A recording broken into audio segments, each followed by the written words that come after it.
आता आपण काठाण्याला पोहोचलेलो आहोत। त्यानंतर आपण बांद्र्याला जाणार आहोत।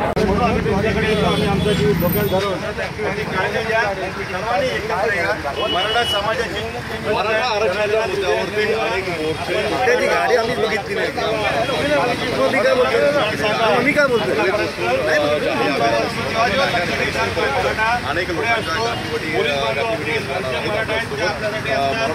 मराठा जोडो अभियान आहे, कुठे कुठे आहे, कसा प्रतिसाद आहे, काय मागण्या आहेत? आजचा गेल्या रविवारी आम्ही जो मराठा जोडो अभियान सुरू केलं होतं लालबाग ते ठाणे आणि या रविवारी आम्ही वर्ली ते दहिसरपर्यंत जात आहोत, जेणेकरून पुढचे जे आमचे मोठे आंदोलन वगैरे कोरोनाच्या कालावधीमध्ये आम्ही जबाबदार नागरिक आहोत आणि कुठे मोठ्या संख्येने आज जमत नाही आहोत आणि प्रत्येक आज आमचे 10 ठिकाणी आम्ही जो मराठा आमचे आहे त्या बांधवांना भेटतोय आणि त्यांना सांगतोय की कशा प्रकारे आपली सुप्रीम कोर्टामध्ये फसवणूक केली गेली, राज्य सरकार आपली बाजू मांडत नाही आणि राज्य सरकार आता जी नोकर भरती वगैरे करतोय त्याला आपण विरोध करतोय। जोपर्यंत मराठा समाजाचा न्याय मिळत नाही किंवा स्थगिती उठत नाही तोपर्यंत आम्ही कुठल्या भरती करून देणार नाही।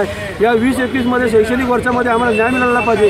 वैद्यकीय आता ते चालू करतात ॲडमिशन, जोपर्यंत मराठा आरक्षण त्याच्यामध्ये लागू झालं पाहिजे तर ते चालू करा, असं मराठा जोडो अभियान आमचं आहे, जेणेकरून संपूर्ण मराठा पुन्हा एकदा आम्ही एकवटतोय आणि जर का आमच्या मागण्या मान्य नाही झाल्या, आम्हाला न्याय नाही मिळाला तर पुढे मोठं आंदोलन असेल त्याची तयारी आम्ही आजपासून करतो। थँक्यू।